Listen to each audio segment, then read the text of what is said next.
Welcome back to Poetry and Police. Yes, Rasta, welcome to Poetry and Police. Honorable guest in the house. Very experienced policeman, ex-policeman, served for over 20 years in the Jamaica Constabulary Force. Man with a whole lot of experiences and what today we are going to talk about Renito Adams. And do we think that Renito Adams should come back as Commissioner of Police? And do we think that, well, he's coming back as Commissioner of Police, if whether Renito Adams have anything positive to offer to the country, and if Renito Adams can cause a reduction in crime? Or you think Renito Adams is also too old for the Commissioner of Police? Or him just not qualified to be Commissioner of Police anymore? So our guest is going to express his honest opinion, what he thinks about Renito Adams' comeback, if it is possible, if it's a no. So what do you have to say, guest? Yes. You heard my question, right? Yes. Yeah. One, Renito coming back as commissioner is a no. But yeah, well, explain that to me. Reason being, most of our aids and supply comes from America. Yes. And if he's returned as commissioner, all of those aids and supplies would be severed. America would cut ties with the Jamaica Constabulary Force. Well, on the caller, you are right now. You're opening my eyes to something new. What does Renito Adams have to do with America, and why would America cut ties with Jamaica if Renito Adams is appointed Commissioner of Police? Yeah, remember, Blake, that America took away his visa. Yes. America had him as a corrupt cop. Yes. With a lot of unjustified killings. So in the eyes of the Americans, he's corrupt and he's not fit to even serve in the capacity as a policeman.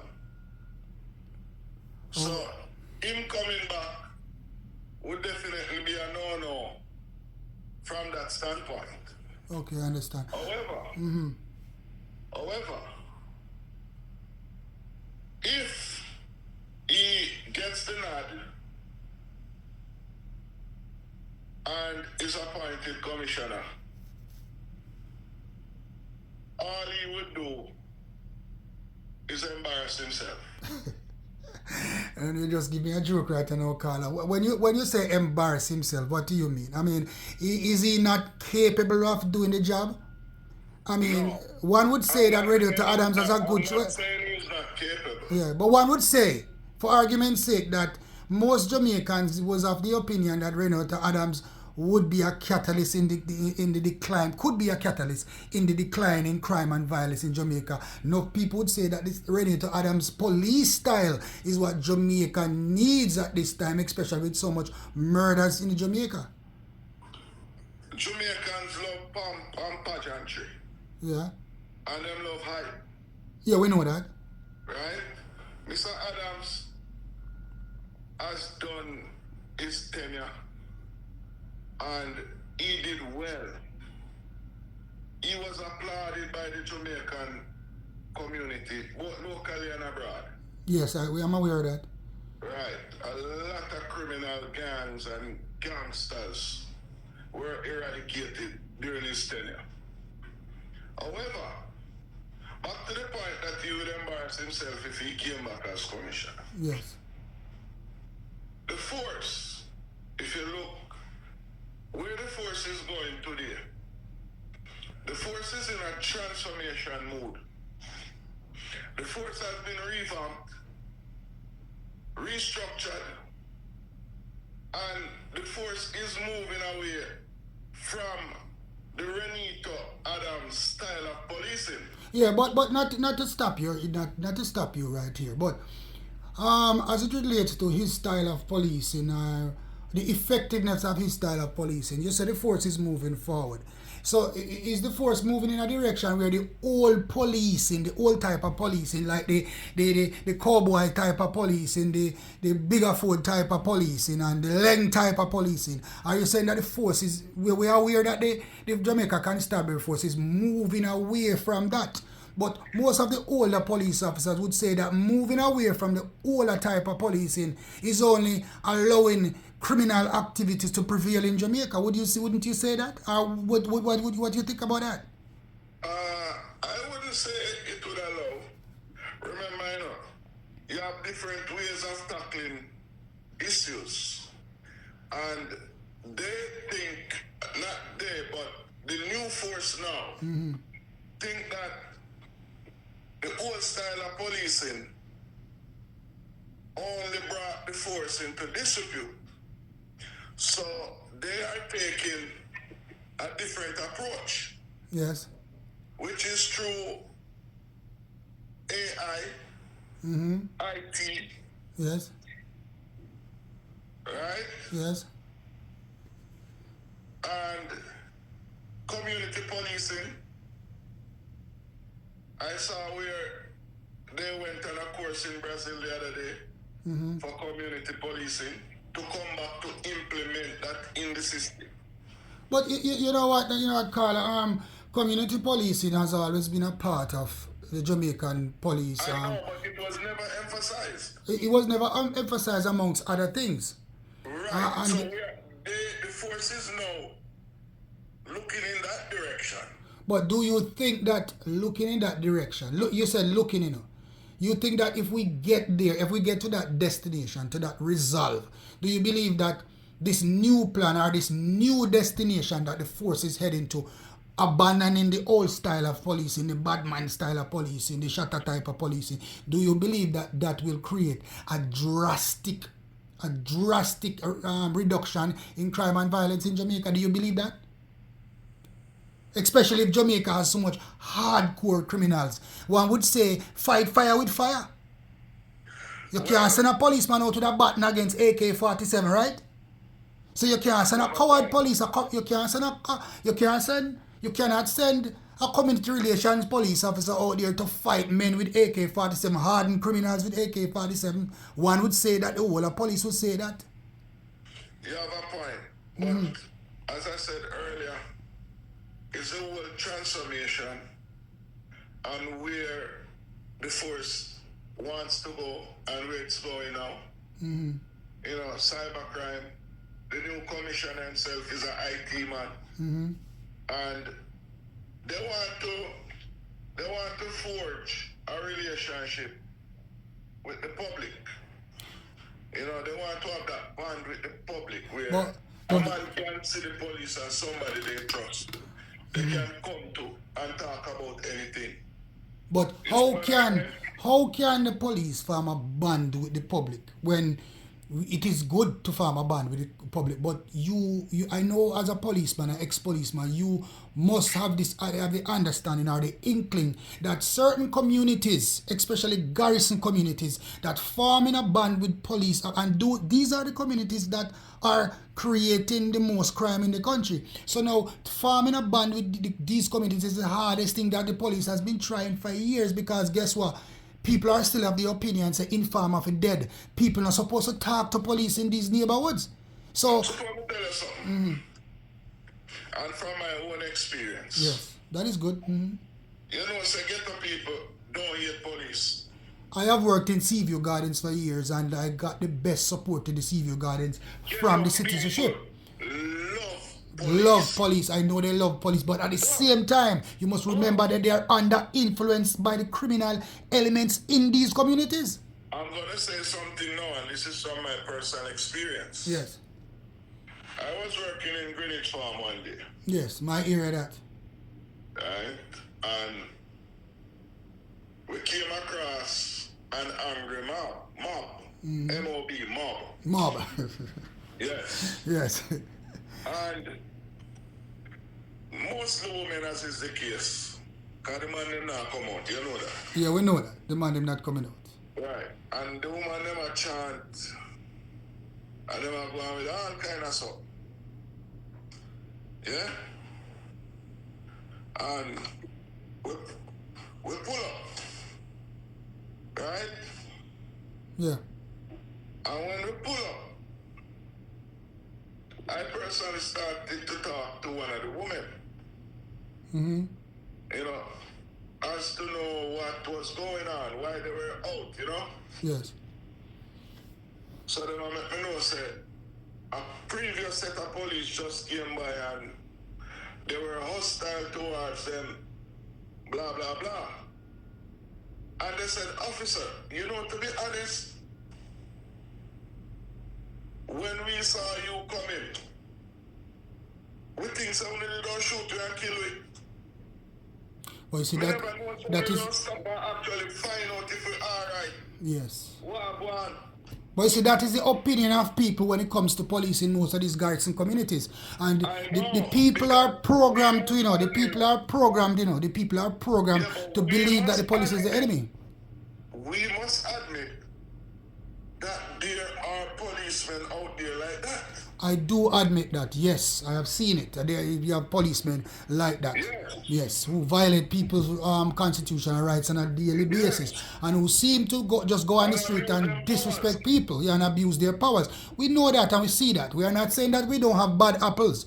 But what I always tell my listeners is that you cannot judge the whole police department based off the action of one bad apple. You can't just say every police a thief, or every police a criminal, or every police beat up people and violate people's constitutional rights, because most police in the Jamaica Constabulary Force are decent policemen.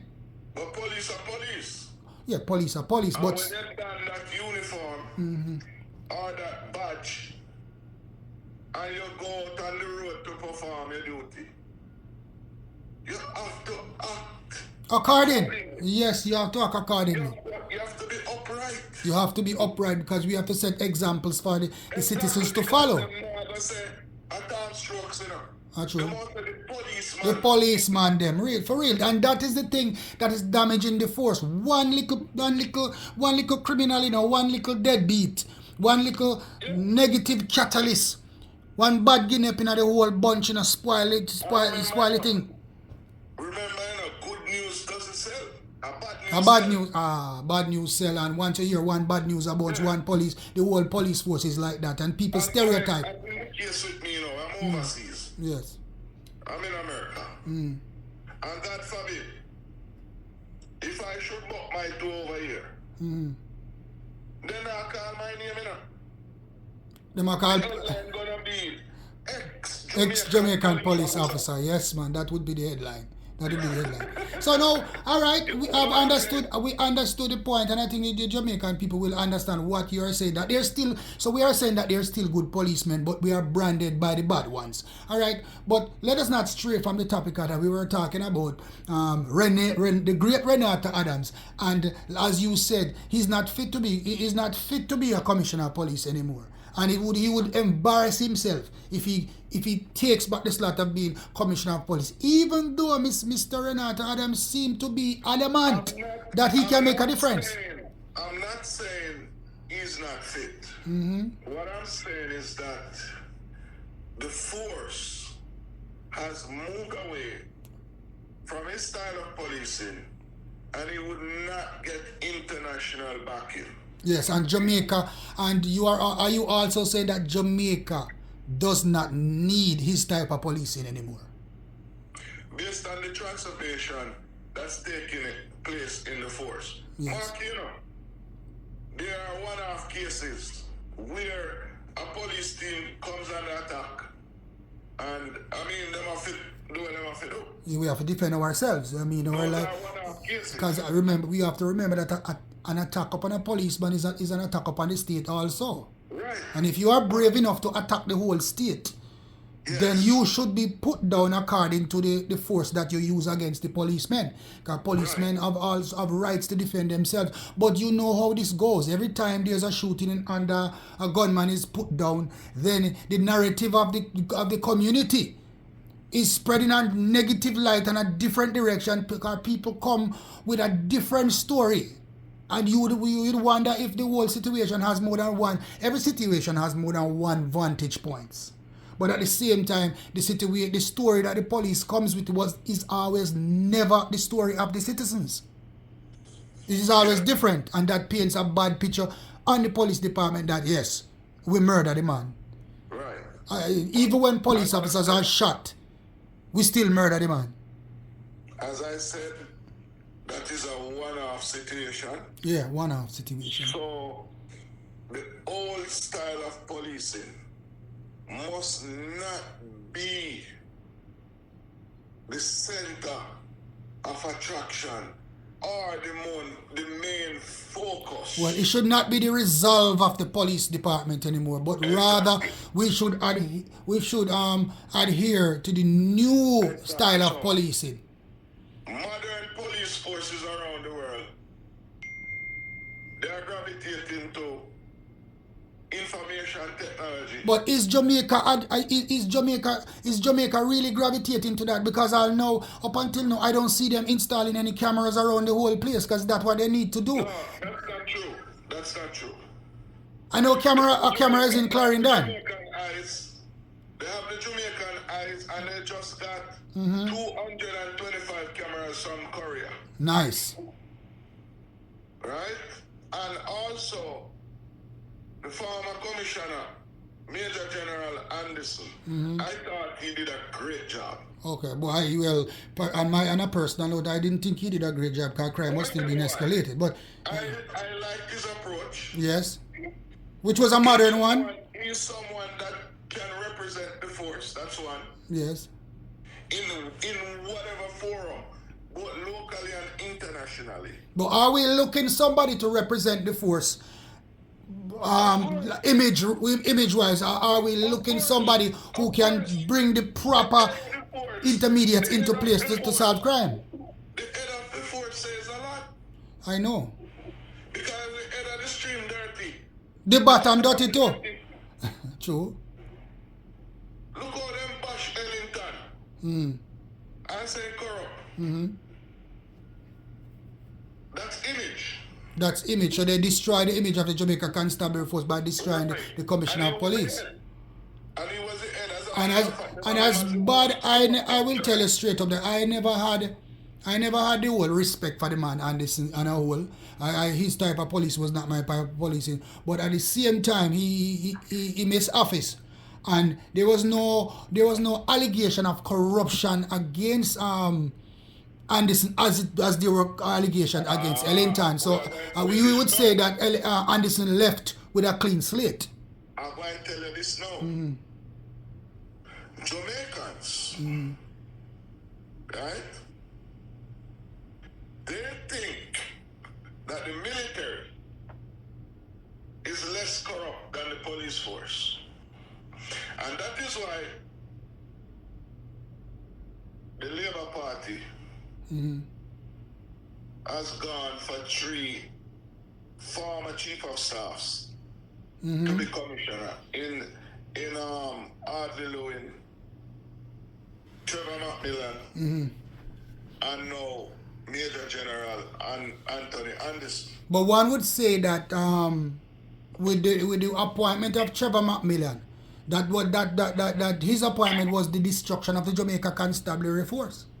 Most people believe that he was the first in the line of the destruction of the Jamaica Constabulary Force when they appointed him as commissioner. But as a policeman, I believe that we should not be reaching out to the military for commissioner of police, but rather we should choose our commissioner of police from the rank and file of the Jamaica Constabulary Force. And I also believe, before you say anything else, that the position of commissioner of force should not be an appointment anymore, but rather the members of the Jamaica Constabulary Force and a member of the Jamaican public should vote for the next commissioner of police. Let me tell you something. Let me tell you something. Both the PNP and the GLP, yes, they're of the view that the police force is corrupt. Well, the whole Jamaica is of the view that the police force is corrupt. But you know what them decide and choose. Yes. So it's always an appointment, which we could safely say it's a political appointment.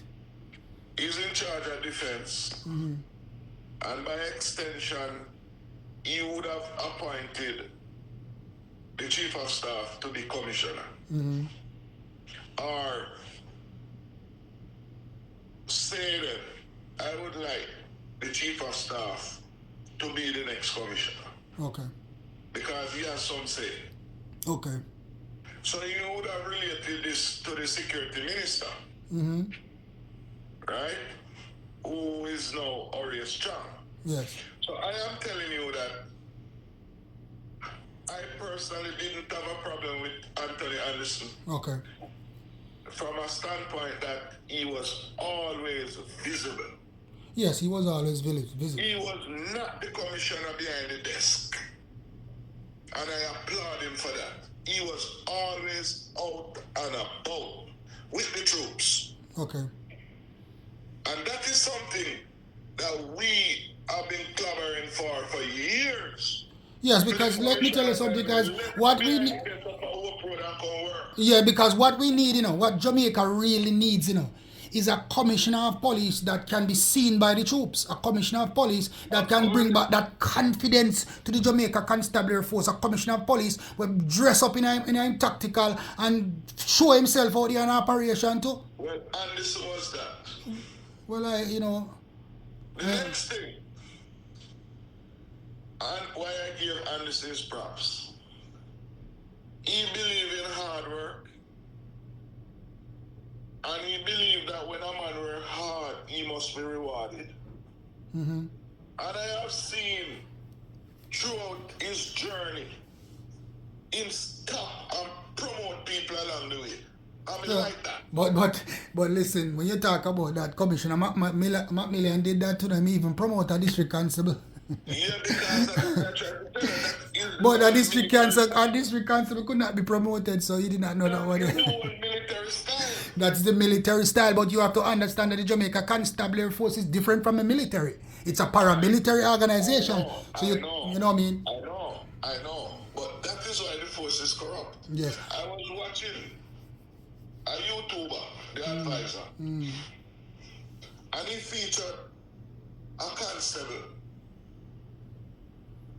in Clarendon who had 41 years service. Then we remember that we have a batchmate. Remember, say I have a batchmate. I have a batchmate with 30 years service, still a constable too. Okay. And people ask the question why a man is in an organization for so many years. I think it's my batchmate too. Yes, brother, it's our batchmate, 30 years, no promotion. But a person was asking me that question last night. Yeah. Why keep a man in the organization for so many years and not promote? Why use him? Why use him? Why use a man like that? The question was, why use a man for 41 years without promotion? And I was trying to explain to the person that it's not a matter of use, but you have some things in the Jamaica Constable. You have people in Jamaica Constabulary Force who are gatekeepers, who they block other people from moving forward. No. And let me finish the conversation about this man.